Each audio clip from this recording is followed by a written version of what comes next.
Hello everyone, welcome back to my channel Infotech T. मेरे channel में आप सबका स्वागत है।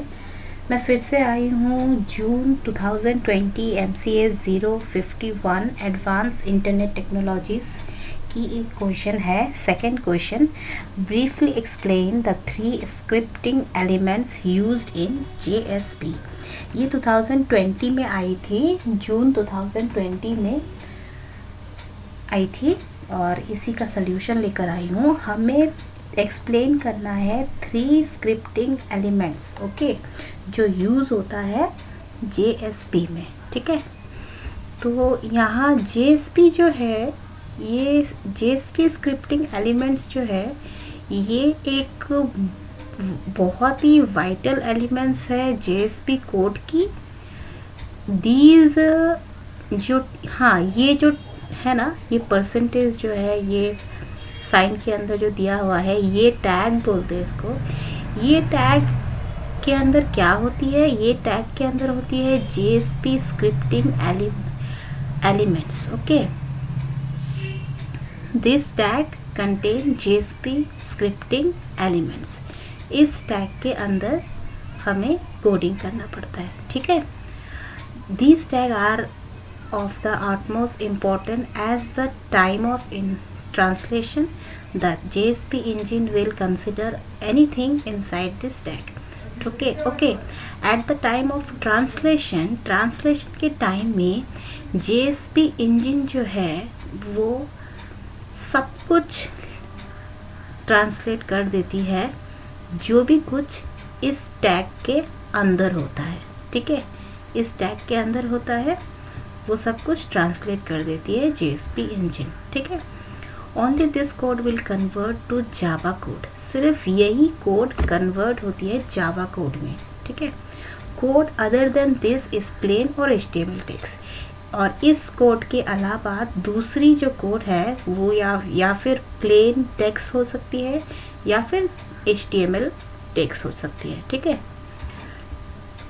JSP एलिमेंट्स जो है हेल्प करती है to embed Java code to the HTML CSS JavaScript code. ठीक है, ये जो स्क्रिप्टिंग एलिमेंट्स है ना, ये स्क्रिप्टिंग एलिमेंट्स क्या करने के लिए मदद करती है? ये स्क्रिप्टिंग एलिमेंट्स एम्बेड करती है जावा कोड को, किसमें? HTML में, CSS में, जावास्क्रिप्ट कोड में। ठीक है, and there are 3 main sub division of this scripting elements. और इसकी 3 मेन सब डिवीजन है। ठीक है, क्या क्या है? एक्सप्रेशन टैग, स्क्रिप्टिंग टैग और डिक्लेरेशन टैग। ठीक है, ये 3 है।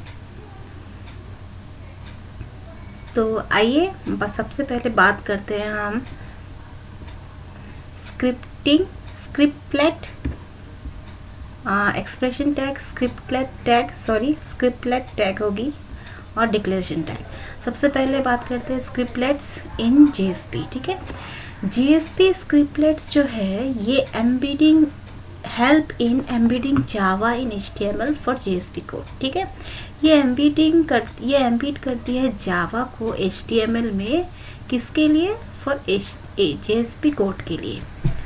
और ये वाली टैग क्या कंटेन करती है? ये वाली टैग के अंदर होता है जावा कोड। ठीक है, जिसको कहा जाता है स्क्रिप्टलेट टैग। इस टैग को कहा जाता है स्क्रिप्टलेट टैग। इसके अंदर होती है जावा कोड। ओके, और ये है इसकी सिंटैक्स। इस सिंटैक्स को अच्छी तरीके से याद कर लो और एग्जाम में आंसर स्क्रिप्ट में ये सिंटैक्स देना बिल्कुल मत भूलना। और ये एग्जाम्पल बहुत छोटा है दिखने में, लेकिन ये थोड़ा सा लंबा चौड़ा दिख रहा है, लेकिन ये बहुत ही छोटा एग्जाम्पल है।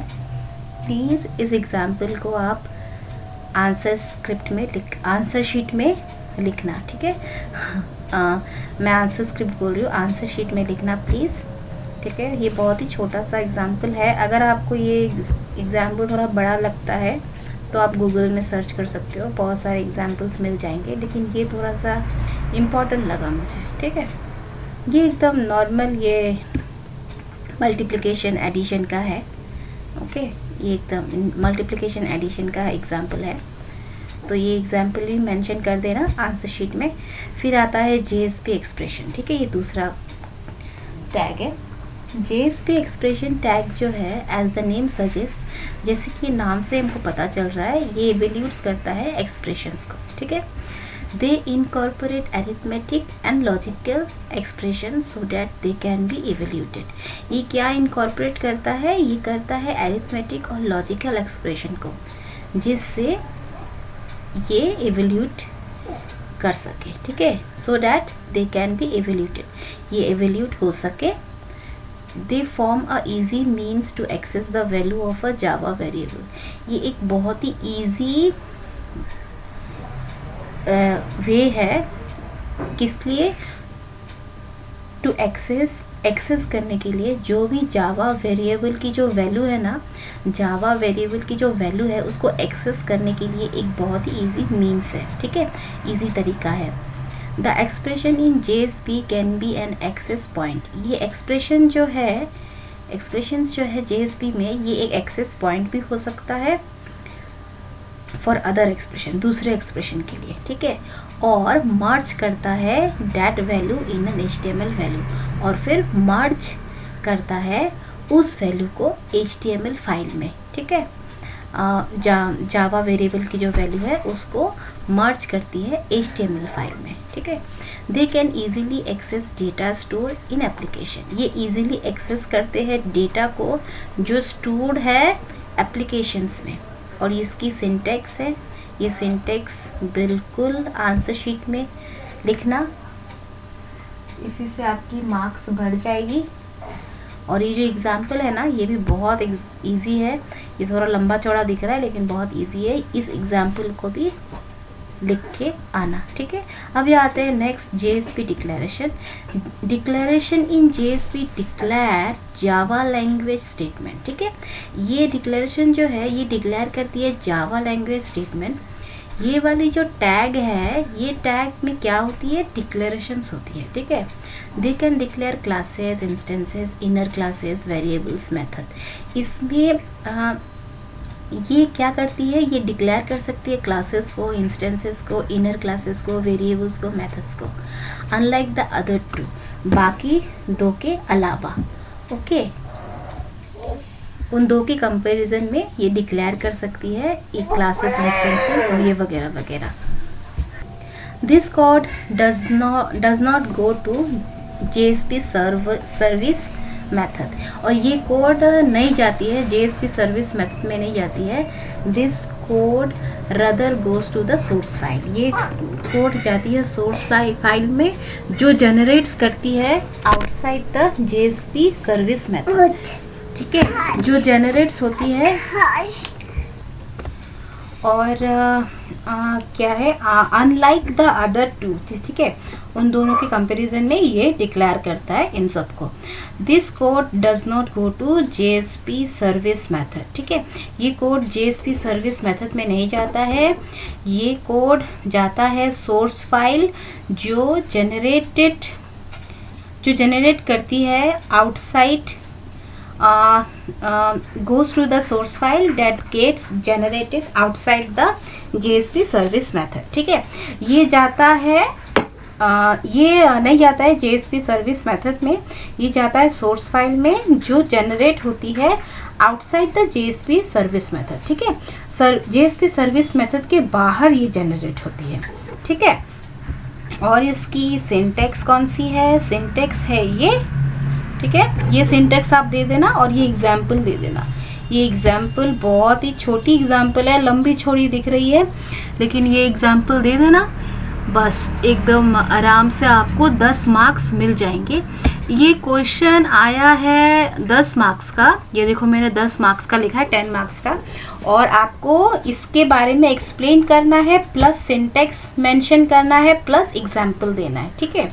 अगर आप ऐसे करोगे तो आपको 10 मार्क्स मिलेंगे, अदरवाइज आपको 5 मार्क्स मिल जाएंगे जो इग्नू में, या फिर आपको कम ही मिल जाएंगे। इग्नू में अगर आप पढ़ रहे हो तो एग्जाम्पल, डायग्राम, ये सब सिंटैक्स, ये सब प्लीज़ देना, ठीक है। अदरवाइज इग्नू में तो आपको पता ही है कितने नंबर काटते हैं, है ना। तो एक्सप्लेन करना उससे ज़्यादा इम्पॉर्टेंट है एक्सप्लेन को करना।